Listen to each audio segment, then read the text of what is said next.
São Paulo, 7 de agosto de 2022. Na madrugada de domingo, num show fechado no Sport Sírio, um dos clubes mais tradicionais da capital paulista, o campeão de jiu-jitsu brasileiro, Leandro Ló, lutou pela última vez. Segundo relatos de testemunhas, o tenente da Polícia Militar de São Paulo, que estava fora de serviço, Henrique Otávio Oliveira Veloso, passou pela mesa do lutador e pegou uma garrafa para chamar a atenção. Leandro, então, deu um golpe em Henrique, conhecido como baiana, que levanta a pessoa e a joga ao chão. Isso teria acontecido para acalmar os ânimos do PM. Ainda segundo testemunhas, já menos agitado, o policial prometeu que iria embora, mas a promessa era uma mentira. Henrique Veloso voltou, sacou sua arma e deu um tiro a queima-roupa na cabeça de Leandro Ló. O PM ainda teria chutado o rosto do esportista antes de desaparecer sem ser notado na festa. Leandro não teve chance de lutar pela vida. Aos 33 anos, um dos principais nomes do jiu-jitsu mundial encerrou para sempre suas conquistas. O policial militar se entregou para cumprir prisão temporária de 30 dias no próprio domingo. Com a chegada do tenente, novos detalhes do crime começam a aparecer. Henrique teria ido a um prostíbulo após matar o campeão. Isso seria uma fuga ou uma comemoração? O policial também começa a escrever novas páginas dessa história. Por que um crime tão bárbaro? Henrique e Leandro já se conheciam? Seria esta uma ação premeditada ou seria legítima defesa? Quem traz novidades sobre este caso é o advogado de defesa do tenente Veloso, o Dr. Cláudio Daledoni. Eu sou Beto Ribeiro e este é o Crime S.A. Que crime é esse? Qual é esse crime do Leandro Ló com o Otávio Henrique? Com o Henrique Otávio?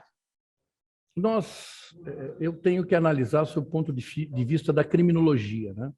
Porque nós estamos diante de muitos crimes contra a vida num país de dimensões continentais como o Brasil.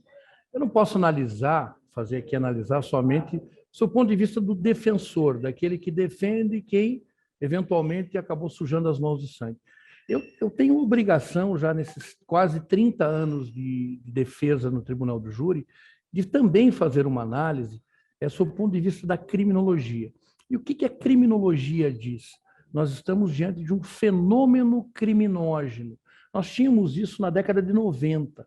Nós tínhamos as academias tanto de jiu-jitsu quanto de muay thai, os artistas marciais resolvendo as suas desforras na rua, na noite, nas baladas, etc. Isso assolou tanto a noite carioca, quanto a noite de São Paulo, quanto as noites do sul do Brasil, pelo acúmulo de lutadores que efetivamente resolviam as suas pendengas, as suas diferenças na noite. E acabo me deparando novamente com esse fenômeno criminógeno. E eu digo o seguinte, eu não só estudei esse fenômeno criminógeno, como também atuei em alguns julgamentos de artistas marciais, de faixas pretas, que iam à desforra nas noites aí dos grandes centros brasileiros. E até confesso que fiquei surpreendido, porque também sou da arte marcial, e teve todo um trabalho de pacificação, de orientação, de esclarecimento das pessoas, amadurecimento. Isso foi um processo assim de decantação que nós tivemos da arte marcial para termos o que nós temos hoje. A coisa começou a dar dinheiro, nós temos os grandes eventos, esses eventos começaram a proporcionar dinheiro para os atletas se profissionalizando, pegando seus patrocínios, e isso começou a mitigar.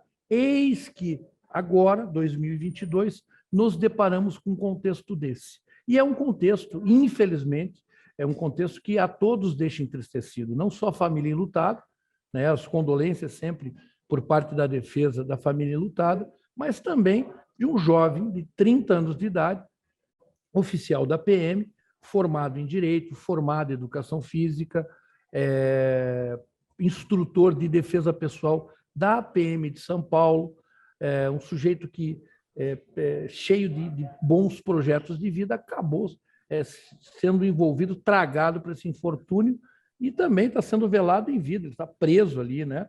Com consequências aí que já estão aí movimentando a crônica policial, não só de São Paulo, mas como do Brasil e do mundo, né? As manchetes aí, elas ultrapassam as fronteiras aqui do do nosso país, inclusive o governador do estado se manifestando, todo mundo aí opinando, mas nós temos esse pano de fundo desse fenômeno criminógeno que é o dos pit boys, e temos também aí, por conta da investigação defensiva que estamos fazendo, estamos encontrando vários elementos que demonstram mesmo que a vítima acabou proporcionando, desencadeando todo esse fator. Temos aí por parte do Henrique Veloso a sua responsabilidade objetiva, ele que atirou, ele não nega isso, mas se posiciona dizendo o seguinte: eu fui cercado por 6 lutadores. O inquérito indica isso também. E uma versão por parte deles, uma versão absolutamente equivocada, uma versão que não existe lógica nela, né? Quem, em sã consciência, iria até a mesa ali, né, o bistrô, como eles chamam, um show daquele, ele pegaria uma garrafa de 6 ali, musculosos e atentos lutadores. Poderia falar de um incauto, de alguém que não sabia das consequências? Poderia, acho pouco provável, mas nós estamos falando de um sujeito que também é nível preta de Muay Thai, um sujeito que também é graduado em Jiu-Jitsu, faixa roxa, e, se não bastasse isso, um oficial da PM, né? Ele não se lançaria a um risco desse tamanho. Por quê? Porque tem ali, por outro lado, 6 lutadores. Ele não sabia que se tratava de Leandro Lo, não sabia que se tratava de Leandro Lo, ali as luzes e tudo mais. Ele foi interpelado por Leandro Lo e o fatídico acabou se desenrolando num confronto ali. Ele foi lançado ao chão num golpe que se chama baiana, né? Que se pegam as pernas e se tiram do ar, tira do ar a pessoa, acabou batendo a cabeça no chão, estava regularmente armado, acabou sacando a sua arma e cessando as agressões que estavam começando a ser desencadeadas por parte desse grupo de lutadores. Infelizmente, acabou atingindo com um disparo a região de crânio do lutador e veio o falecimento, o infortúnio, estava ali sem chave de casa, sem até a jaqueta, alguns pertences que havia deixado no carro de um outro colega que foi com ele para esse show. Encontrou abrigo ali onde ele achou por bem ficar, até que as coisas viessem a ser apuradas, ele fizesse os seus contatos para se apresentar. Não tinha a chave de casa, como eu disse, e optou por ficar num motel, aguardando o que seria feito, né, o que ele iria fazer. Tanto é que se entregou espontaneamente com um advogado local aqui, que o levou até a corregedoria da Polícia Militar do Estado de São Paulo, já que a delegacia estava cercada por centenas de lutadores, com cães e um clima muito hostil. Inclusive, foi recomendado para que não se entregasse na delegacia, porque haveria confronto por parte dos lutadores, aí, dos seguidores do lutador que acabou falecendo. Existia uma hostilidade, ele estava ali se entregou o celular, entregou o armamento, um armamento particular dele, um armamento devidamente registrado. Esse armamento ele poderia portar, porque a funcional de um oficial da PM dá direito a ele portar aquela arma, né? Não era uma arma funcional, como muito se falou aí, que seria arma do Estado. Não era uma arma do Estado, era uma arma dele, adquirida para ele. No momento, manifestou a sua garantia de permanecer em silêncio, ele permaneceu em silêncio, aguarda as outras diligências, os outros passos, né? O caminhar do inquérito policial. Agora estive com o delegado de polícia, conversando longamente com ele, e o que se fará agora para a semana que vem é uma reprodução simulada da versão apresentada pelas testemunhas, pelos 6 lutadores que ali estavam, né? Eles vão reproduzir de maneira simulada na frente dos peritos criminais, e nós habilitamos também um perito, né, e assistente técnico, para que acompanhe, junto com os peritos do Estado, a realização dessa simulação daquilo que eles testemunharam na delegacia. Então, as testemunhas são esses amigos do Leandro Ló. Ou Leandro Ló, fala cada vez um sobrenome. São as principais testemunhas do caso são esses 6 amigos dele, é isso?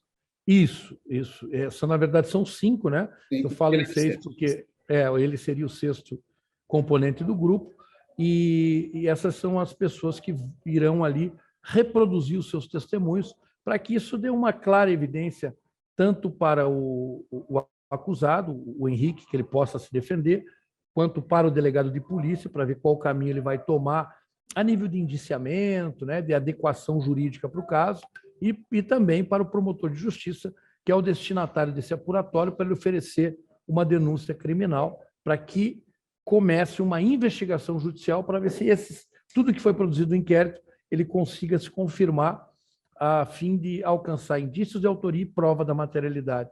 É um caso que tem indícios de autoria e prova da materialidade. Eu posso dizer, é um caso que vai a júri, mas ele precisa passar por essa primeira fase, onde são ouvidas as testemunhas indicadas pela acusação, pela defesa, os peritos do Instituto de Criminalística, os assistentes técnicos habilitados pelo juiz dentro do processo para discutir a prova pericial. O importante hoje, de primeiríssima mão, você está recebendo, é que nós tivemos acesso, assim como delegado, nessa estada nossa há pouco na delegacia, do exame de necropsia, né? Isso é muito importante, para que você define ali trajetória, a posição daqueles 2 protagonistas desse enfrentamento, né? Dessa contenda, onde um atirou e o outro restou atirado. Isso tudo, nós tratamos de trajeto e trajetória. Trajeto é aquele percurso que o projetil percorre dentro do corpo. Trajetória é quando é lançado da boca do cano e até encontrar o corpo. Então, isso tudo é muito importante, né? Isso tudo é muito importante. E ali já se coloca uma posição defensiva por parte do Henrique. Ele estava se defendendo, né? Esse exame de necropsia atesta a versão do Henrique. Eu ainda vou entrar direito na dinâmica e tudo mais, mas esse atestado que o senhor está trazendo aqui, primeira mão, atesta a versão do Henrique, é isso? De primeiríssima mão, atesta sim, na medida em que eu até imaginava que o Leandro fosse um pouco menor, né? O Henrique tem 1,90 m cravados. O Leandro tem 1,85 m. Eu achava até que ele fosse um pouco menor que eu, que tenho 1,80 m. Não, o Leandro tem 1,85 m, 85 quilos, segundo, e a gente tem que se basear por aquilo que foi submetido à medida do Instituto Médico Legal.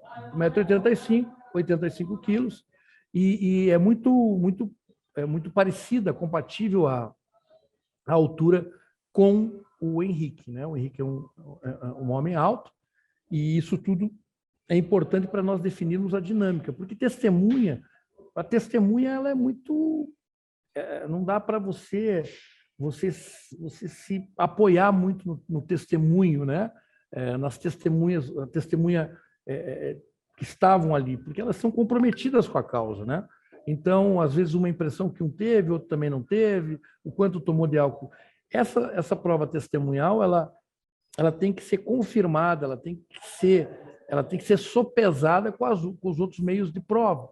Prova pericial, documental. Então, a prova com vídeos, nós temos uns vídeos, vimos agora, inéditos também, vídeos inéditos do ocorrido. São 2 episódios, né? Nós vamos submeter agora uma perícia bem acuidada, bem acurada, para que a gente possa extrair dali mais elementos. Ainda ela bruta, a fita, o vídeo bruto, a captação bruta, ainda ela deixa muita dúvida. Nós vamos ali, existem equipamentos, e vocês que são da mídia sabem melhor do que eu, que vão nos proporcionar uma aferição melhor. Acabei de pegar, não faz nenhuma hora que eu peguei esse material, eu estou indo até a perícia agora, os peritos realmente melhorarem essa imagem, eu acredito que a gente consiga recuperar muita coisa ali, sabe? Eu ia te perguntar exatamente isso. Tem as testemunhas. Era uma festa num clube de alta elite de São Paulo, com muito mais gente, além de esses 5 amigos dele. Não tem outras testemunhas que viram? Ninguém apareceu? Ninguém apareceu ainda. Gravando e tudo mais? Não, não apareceu até agora, não apareceu absolutamente nada.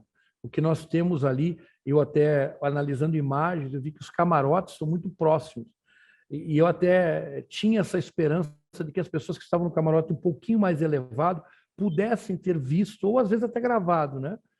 Veja, nós não tivemos absolutamente ninguém. No entanto, Beto, o que nós temos ali, e até conversando com o delegado, é um show, tinham ali aproximadamente 2.000 pessoas, 3.000 pessoas, e tem assim um espocar de papel colorido picado, sabe? Então fazia um pão, barulho e muita iluminação para o público. Tanto assim que o disparo propriamente foi muito abafado por conta desses efeitos sonoros e dessa como é que eu posso chamar?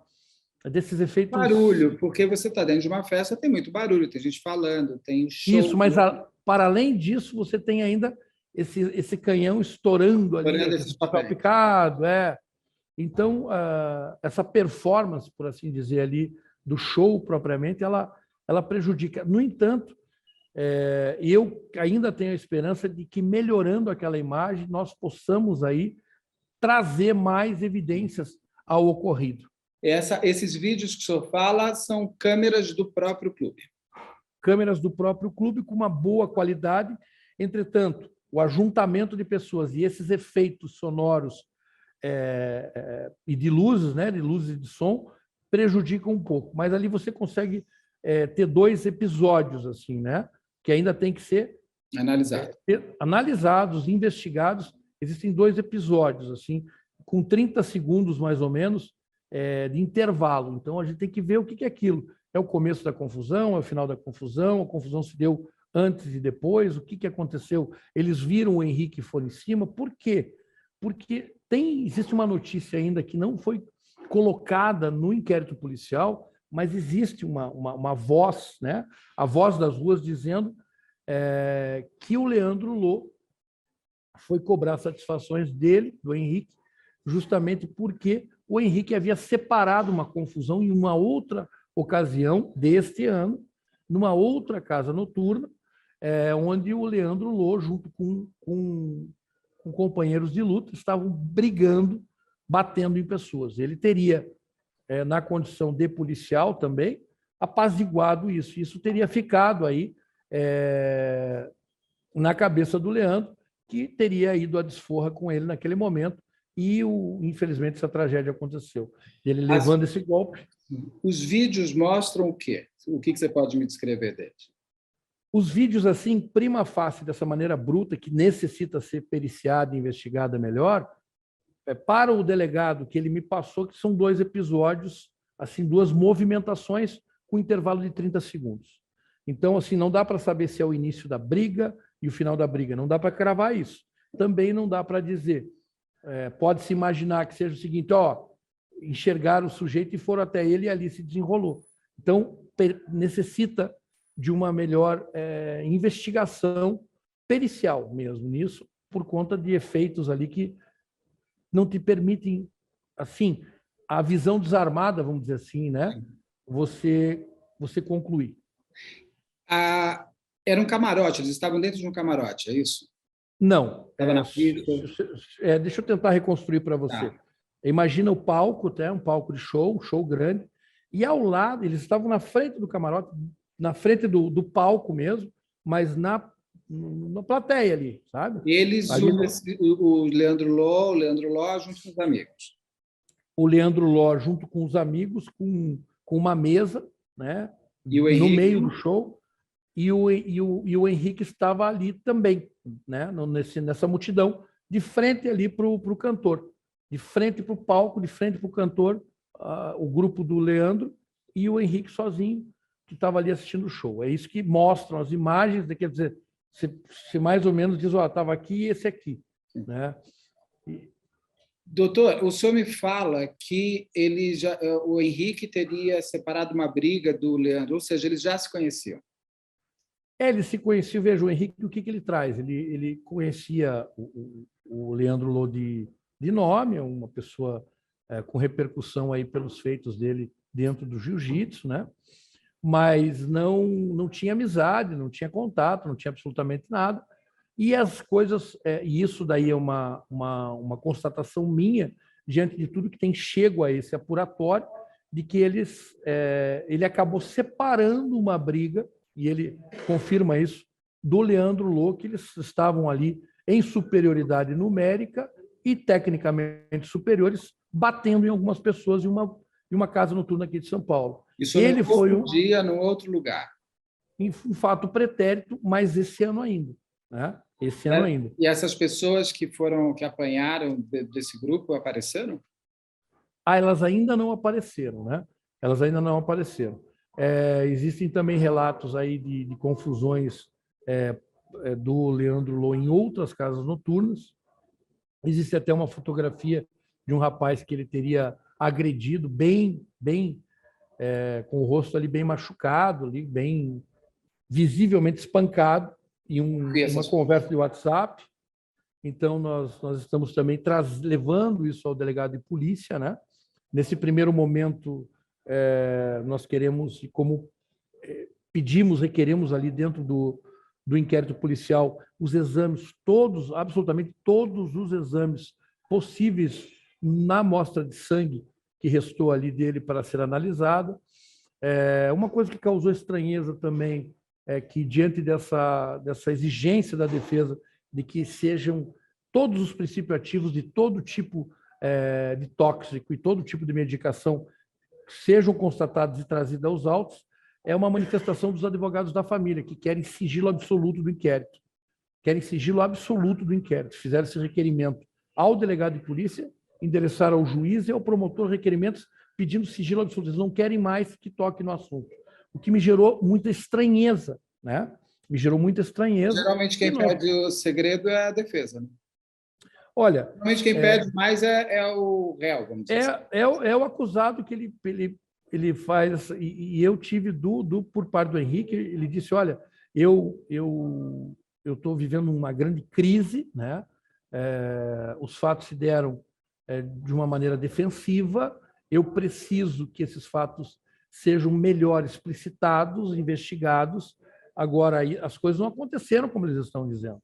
E eu disse, mas você faz questão de, inclusive, se de repente falar com a imprensa? Ele disse, eu estou à disposição da imprensa. Agora, eu preciso que venham para os autos ainda mais elementos. Eu preciso que venha o exame de necropsia, eu preciso que venha essa reprodução simulada, e ele quer falar com a imprensa. Ele, pelo contrário, ele não quer segredo de justiça nenhum. Isso causou estranheza. Desculpa te cortar, mas qual é a argumentação da parte da vítima para ter segredo de justiça nesse caso? Eles alegam que uma condenação anterior do Henrique está sendo juntada aos autos, então, por conta disso, eu acho que num ato de bondade extrema, né? Porque de jurídico não tem nada, ou não sei, de remorso, porque eles cantaram em verso e prosa até agora esse antecedente que o Henrique que eu vou registra, que o Henrique registra. Eles perguntaram, eles divulgaram isso, eles falaram sobre isso. Estou dizendo que não é direito deles, mas agora, num acometimento, não sei se de remorso, o que me causa muita estranheza, eles querem, por conta desses dados estarem no inquérito, eles dizem, não, agora tem que ter segredo de justiça. Evidentemente que isso aí, eles estão varrendo para debaixo do tapete, e há algum temor, algum receio de que os exames no sangue venham a mostrar alguma coisa que eles querem esconder. Há um receio de que o exame de necropsia venha a revelar algo que eles precisam esconder. Há um receio seguro, no sentido de que testemunhas venham aos autos e revelem algumas coisas que eles querem esconder. Só pode existir isso como explicação, né? O que o exame de sangue pode revelar que seria tão ruim? Porque a vítima é ele morreu com um tiro na cabeça. O que pode revelar que pode... O que pode trazer que a família não quer ou alguma coisa assim? Eu estou aqui especulando, né, várias razões. Sim. Veja, nós pedimos, tão logo pedimos esse exame muito detalhado de todo o princípio ativo de qualquer substância entorpecente, como de qualquer substância medicamentosa vem aos autos, pode revelar alguma coisa que eles queiram esconder. Isso pode revelar. Mas o que esse remédio, essa droga, teria contribuído para a morte dele? Poderia botar o Henrique como em legítima defesa, é isso?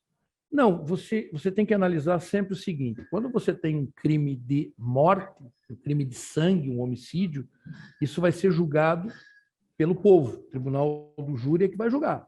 O Henrique vai ser julgado, culpado ou inocente, pelo tribunal do júri.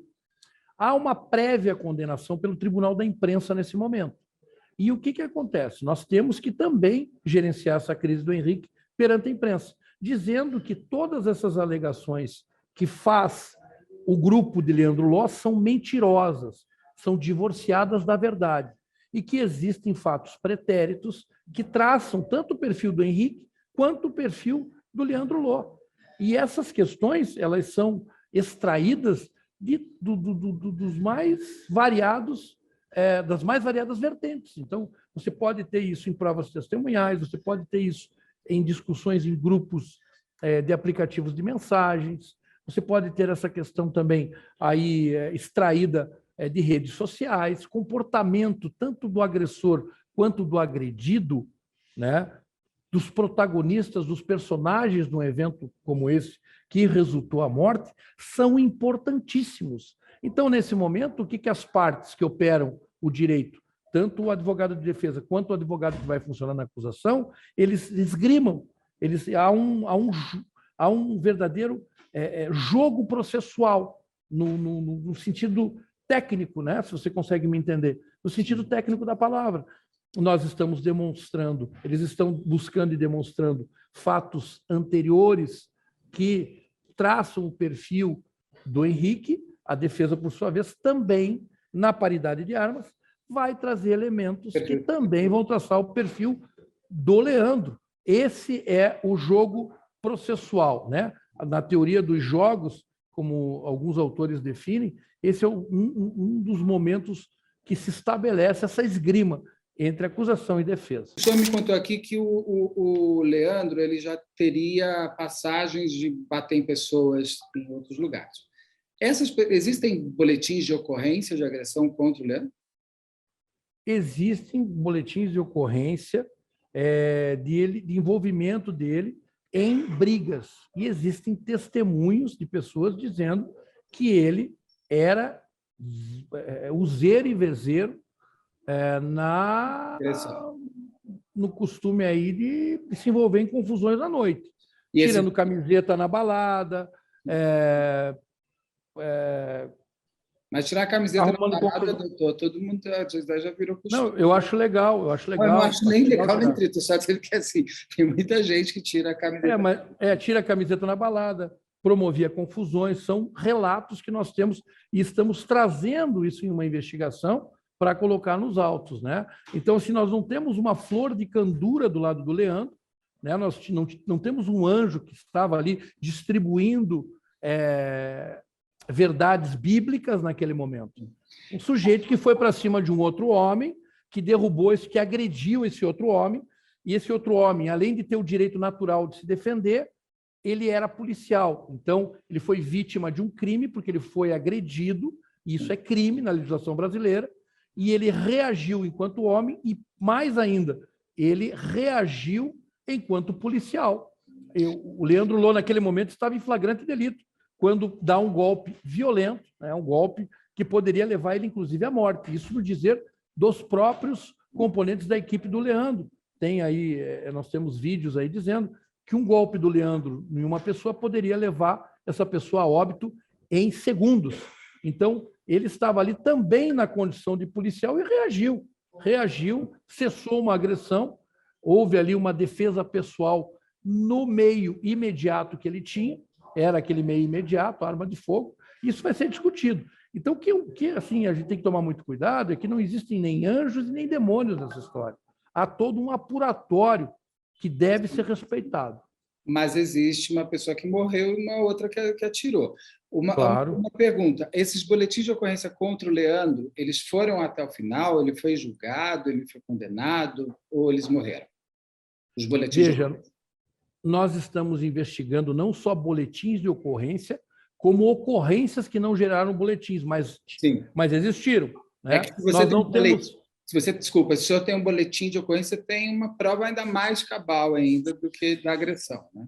Sim, você tem formalizada, publicamente formalizada, o registro de uma ocorrência, né? De uma ocorrência delituosa. Né? Na nossa legislação, delitos que são de menor potencial ofensivo, que não geram aí lesões graves ou gravíssimas, elas têm um tempo de representação. Se a vítima não vai em 6 meses representar e diz, olha, eu quero que isso vá para frente, elas acabam prescrevendo, quer dizer, caducando, no dizer aí mais coloquial, e elas não vão para frente, né? Mas, evidentemente, que numa análise aí pelo Tribunal do Povo, que vai julgar, todos esses elementos, inclusive de prova testemunhal de chefes de segurança, vão ser trazidos, tanto de quem atirou, quanto do que foi atirado naquela noite, né? Do que recebeu o tiro. Então, nós estamos trazendo, estamos investigando, e assim, existem muitos indícios aí de muitas questões de confusão geradas pelo Leandro. Mas qual é o perfil dele? Como é? Quem é o Henrique? Todo mundo sabe que ele é um policial militar tenente, mas o senhor já me trouxe aqui que ele é formado em Direito. Mas qual é a história dele? Assim? O que ele tem? Veja, o Henrique Veloso, o Tenente Veloso, primeiro tenente da Polícia Militar do Estado de São Paulo, ele é nascido numa periferia aqui de São Paulo, ele é filho de um policial militar, ele é neto de um policial militar, ele é irmão de uma advogada, ele tem uma mãe muito zelosa, muito prestimosa, muito religiosa, muito carinhosa. Ele cresceu na periferia de São Paulo, ele estudou bastante, ele foi soldado temporário da Polícia Militar, e depois ele conseguiu passar para o curso de oficiais da PM, cursou na Escola do Barro Branco, e há 11 anos ele é oficial da Polícia Militar.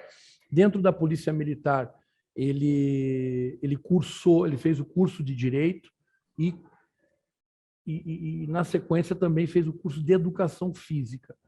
Um rapaz, um moço, né, posso dizer, porque tenho idade para ser pai dele, um moço educado, um moço religioso, não é um acelerado, não é um sujeito que não tem envolvimento com absolutamente nada que possa denegrir por completo, acabar com a imagem dele. Teve os seus tropeços, como muitas pessoas têm, e foi julgado por isso. Frequentava a noite paulistana, né? Frequentava a noite. Você está na capital paulista. Frequentava a noite paulistana, namorador, de bem com a vida, amado pela família, amado pelos seus amigos, um sujeito dos seus 30 anos de idade, um comportamento compatível com a sua idade, faixa roxa de jiu-jitsu, faixa preta de muay thai, um artista marcial também, instrutor de defesa pessoal, porque a defesa pessoal ela contempla todas as artes marciais e também os meios menos letais e letais. Instrutor de defesa pessoal da PM,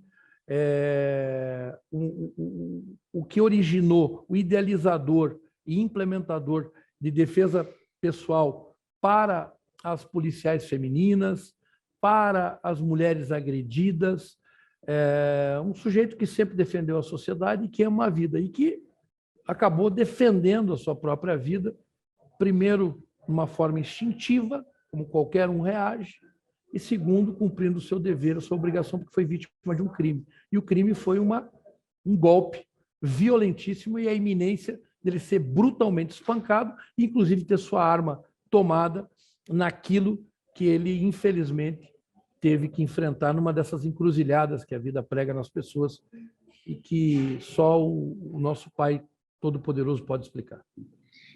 Mas, doutor, o Leandro, o senhor trouxe aqui, tem até boletim de ocorrência, mas agora, diferente, o Leandro ele tem realmente um processo contra ele, de uma briga, acho que foi na DEUIC, se não me engano, há alguns anos, onde ele, inclusive, foi violento contra policiais militares.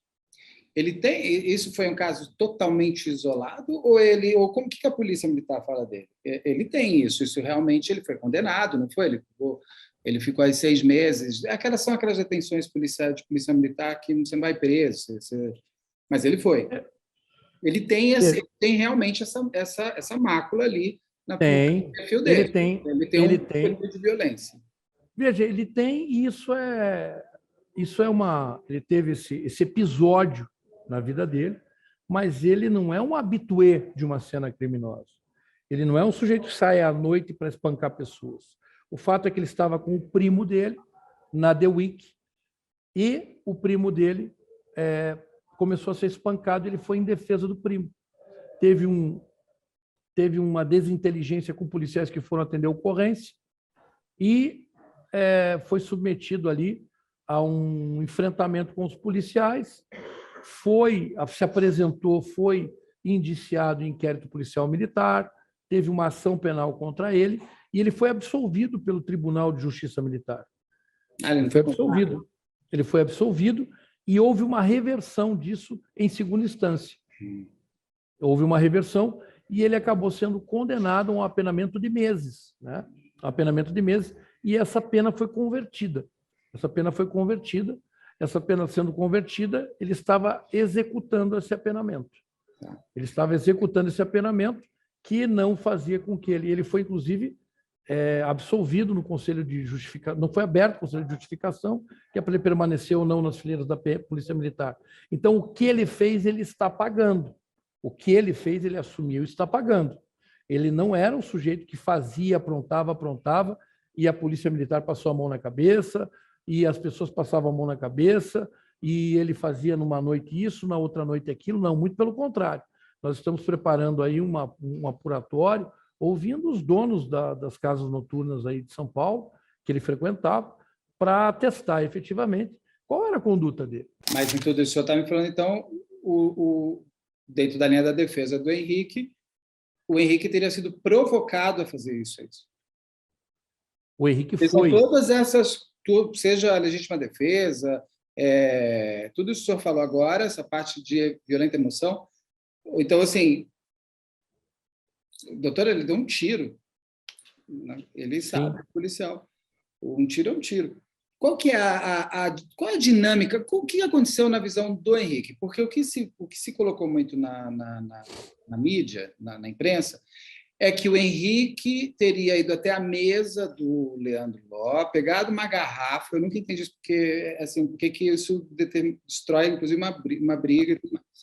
Pegado uma garrafa. E eu sempre pergunto, ele pegou a garrafa e fez o quê? Ele bebeu? Ele jogou no chão? O que ele fez? Não consegui chegar a nenhuma resposta do que ele faz em seguida. O que já vem em seguida é que daí o Leandro, para acalmar o Henrique, teria jogado ele no chão com esse golpe. Não conheço. Baiana. Esse golpe baiana que imobiliza a pessoa no chão. O Henrique teria saído, se eu me corrija se eu estiver errado. Essa é a dinâmica que tem sido ventilada. O Henrique teria saído desse movimento, atirado na cabeça do Leandro, dado 2 chutes ainda nele e saído. Essa é a dinâmica. O que eu pergunto também, mas ninguém viu, ninguém parou, se ele tinha tanto amigo junto, como é que ninguém segura esse homem? Ele sai numa boa, ele sai pela porta, como se nada tivesse acontecido. Agora, qual que é a dinâmica do Henrique? O que o Henrique conta? O que aconteceu aos olhos dele? Veja, eu quero só, eu vou ser absolutamente objetivo. O que eu posso lhe dizer, porque eu também tenho limitações de ordem técnica, né? O que eu posso lhe dizer é que ele foi interpelado pelo Leandro, ele foi cercado por 6 lutadores, ele foi golpeado criminosamente, ele quase ficou desacordado em razão deste golpe. Mas ele tem marca no rosto? Ele tem cor? Tem marca? Não, porque os golpes de jiu-jitsu são golpes aí de estrangulamento, que não deixam marca, são golpes que tiram a pessoa, apagam em segundos, né? Em 2 segundos ele tem capacidade de desligar da tomada a pessoa, né? E ele foi um homem acuado, ele foi um homem maltratado e ele foi interpelado. Veja, todas essas hipóteses levantadas pelos acusadores, que comentam o que aconteceu, que não estiveram lá, são absolutamente fora de qualquer lógica mínima. Não existe o porquê de uma pessoa que fez o seu consumo de álcool lá dentro, essa pessoa consumiu, ir lá buscar e levantar uma garrafa. Não existe lógica de um homem. O homem médio não iria enfrentar 6 lutadores. O homem médio não iria lá pegar a garrafa de 6 lutadores e fazer uma provocação, porque ele ia apanhar, ele ia ser brutalmente espancado. O homem médio não faria isso. Agora, um rapaz de 30 anos que não é bobo, que frequenta à noite, que é faixa preta, que sabe do potencial ofensivo dessas pessoas, que é um oficial da Polícia Militar, um homem treinado, um instrutor de defesa pessoal, nem no pior dos pesadelos dele ou em qualquer amnésia que ele pudesse ter, ele teria, no pior dos descuidos e cochilos que ele pudesse ter, ele iria se colocar numa situação de risco como essa, porque ele seria dominado, ele teria arma tomada, uma tragédia iria se estabelecer. Quem cruzou o caminho de quem está muito claro. Leandro foi e cruzou o caminho de Henrique, proferindo dizeres que mais tarde eu vou, depois devidamente autorizado pelo Henrique, quando ele prestar o seu depoimento formal na delegacia, eu vou poder externar completamente a dinâmica. E ele recebeu um criminoso golpe. As pessoas estão tentando deixar assim de uma maneira muito franciscana essa questão. Não, ele só tem um golpezinho para imobilizar. Se você for assistir as lutas do Leandro Lo, você vê o potencial ofensivo que ele tem. Ele levantou um homem de 1,90 m, de 90 quilos, e jogou no chão, que nem você faz isso aí com uma mochila. Você vai treinar, você faz. Você entendeu? Isso não pode, isso não deve fazer. Isso é crime, segundo a nossa legislação, a menos que eles queiram mudar a legislação e aplicar uma outra legislação, porque ele é campeão. Ele é campeão, sinto muito, infelizmente, tá? E se nós formos pegar o sexto, ele não deveria estar lá também, nisso aí. E ele, por que ele não chamou a segurança? Se é que essa versão, uma versão absolutamente fantasiosa, prevalece, por que ele não chamou a segurança? Ele estava em superioridade numérica, por que não contiveram ele? Porque foi uma coisa de inopino. Isso é coisa de segundos, Beto. Isso é coisa muito rápida, ainda mais na noite. O Henrique estava sozinho? Sozinho. Ele, naquele momento, absolutamente sozinho. Ele foi com um parceiro, ele foi até lá com um amigo, e esse amigo acabou, naquele momento, eles não estavam juntos. O amigo acabou indo embora, tanto é que ele ficou sem chave do apartamento, ele ficou sem o agasalho que ele tinha, que estava no carro do amigo. Mas daí o Henrique, o senhor diz o seguinte, ele estava andando e o Leandro foi até ele? Ele passou, o Leandro pegou ele? Como é que foi? Eles acabaram se cruzando. O Henrique estava andando ali no show ali. E ele foi interpelado pelo Leandro. E numa briga com 6 homens enormes, tudo mais, ninguém tentou apartar, ninguém ainda apareceu. A gente não sabe porque essa possível testemunha ainda não apareceu. Coisa muito rápida. Porque tem uma hora que assim, todo mundo está com o celular lá, uma coisa que as pessoas têm hoje é de não ajuda o outro, mas agrava o outro morrendo. Porque era uma festa que tinha bastante gente. Naquele momento, eu não sei quantas pessoas tinham, porque já era madrugada, né? Que horas tudo aconteceu? 2h30 da manhã, não é isso? Quase 2 horas da manhã. Quase 2 horas da manhã.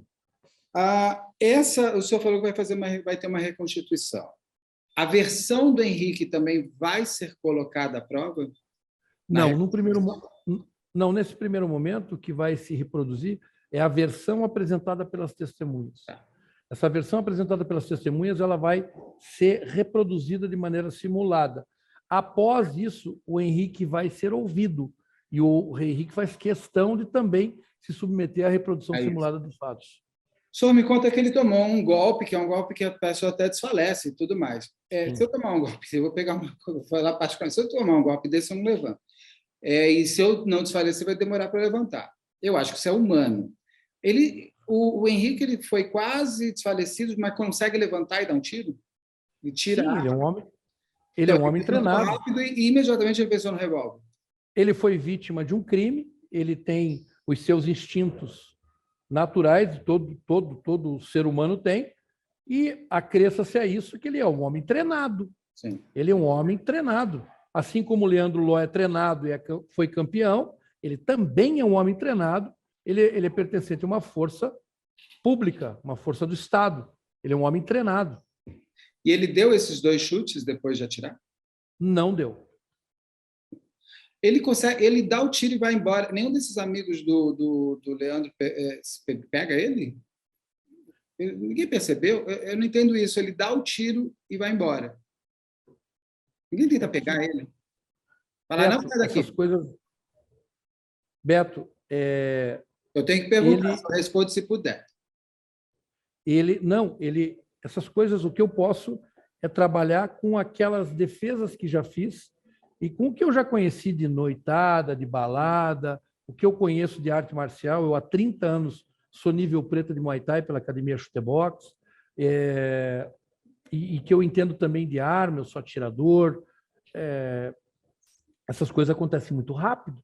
E esse cessar dessa agressão evitou que os demais viessem. A resposta pronta, a defesa pessoal que ele tinha era o armamento. Ele utilizou esse armamento e aquilo cessou a agressão.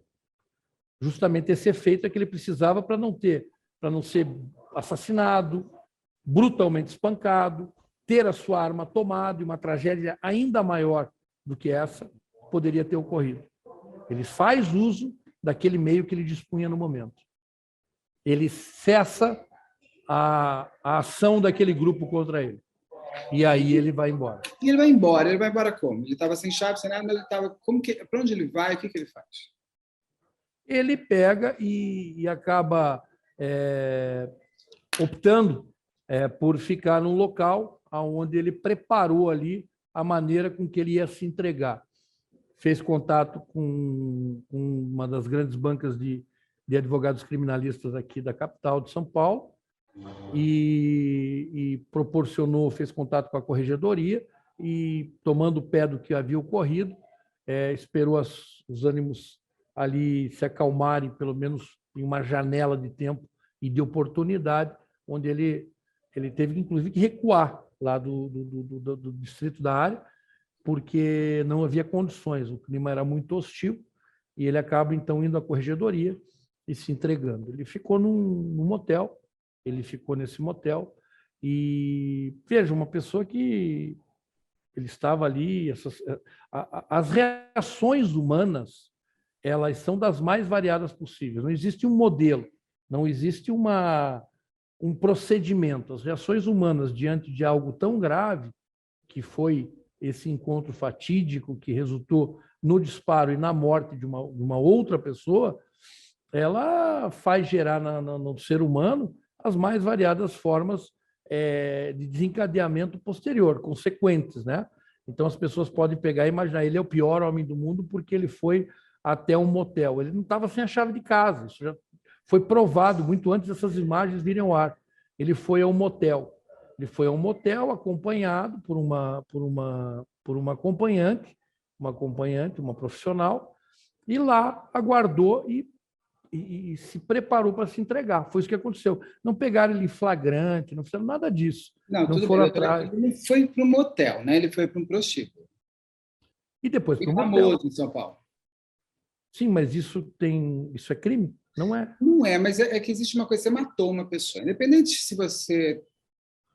Eu imagino que matar uma pessoa, por mais que você odeie a pessoa, deve ser uma coisa terrível. Se você não tem nenhuma relação, a motivação até agora, ela é uma motivação de uma briga que se tornou um tiro, não uma motivação, não tem uma vingação nem uma ligação. A motivação ela é muito pueril, quase, no sentido humano, né? Porque você não consegue entender de onde vem essa força para dar um tiro numa pessoa.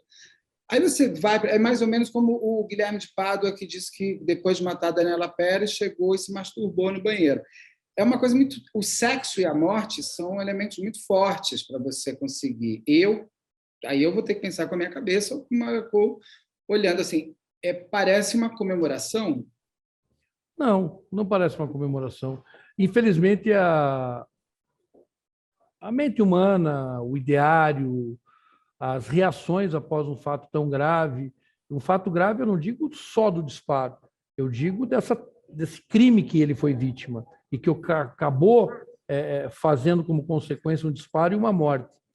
isso faz gerar na pessoa as mais variadas reações. E dentro dessas reações, ele estava sem chave da casa, temia por chegar em casa também e receber alguma hostilidade. Ele não sabia que era o Leandro Lô campeão. Ele viu ali 6 homens fortes, com uma beligerância além superior a qualquer limite do imaginável, que vieram em cima dele, que o golpearam criminosamente, que o jogaram de cabeça no chão, que ele teve que reagir, e dentro dessa reação ele acabou usando o meio que ele tinha disponível para cessar aquela agressão e aquela iminência de ter sua arma tomada, e por aí adiante. Agora, tentar explicar, entrar na cabeça, veja, eu já tive casos de pessoas que mataram outras pessoas e foram à igreja, e foram também crucificadas pelo ideário popular, porque disseram, não, isso aí ele está fingindo. Então, você não pode pegar, você não tem uma régua para medir as reações e as consequências de um fato como esse, que acabam gerando outras ações, outras consequências, né? Eu entendo que o senhor fala, cada um tem a sua reação. É que ir à igreja, eu acho que até eu posso achar que é uma... Está se fingindo, mas você pode até falar, ele foi pedir perdão ao seu Deus. O sexo ele é sempre muito ligado à comemoração. Então, eu entendo o que o senhor está falando, mas é sempre algo que vai chamar muita atenção. Uma pessoa que mata uma pessoa... Agora, o senhor me falou uma coisa, ele não sabia que era o Leandro Lô? Não sabia. Porque ele estava na festa. Eu, por exemplo, se eu estivesse nessa festa, eu realmente não saberia quem era o Leandro. Talvez eu olhasse e falasse, nossa, que moço bonito, ponto. Mas eu não saberia que ele era campeão de jiu-jitsu, porque eu não me ligo nessas coisas. Mas se tivesse um jornalista que eu gosto muito, de imprensa escrita, que ninguém sabe, eu vou saber quem é ele, porque eu sei quem é ele. Como o Henrique é um lutador e tudo mais, o Leandro deve ser uma figura conhecida por vocês que lutam. E ele já devia estar na festa há muito tempo. Eu conversei com uma pessoa que estava na festa, já tinha visto ele lá, e estava lá desde o começo. Ele deve ter cruzado, ele deve ter visto. Ele não sabia que era o Leandro. Não cruzou esse grupo em momento algum. E nem lembrou daquela vez que ele parou o Leandro de bater em alguém. Não, são contextos distintos, sabe? Tudo bem, eu sou faixa preta de Muay Thai. Eu não sabia quem era o Leandro Lô. Eu não sabia, é do jiu-jitsu. Ele sabia, mas não era do contexto dele. Ele tinha outras prioridades, outros ídolos, por assim dizer, né?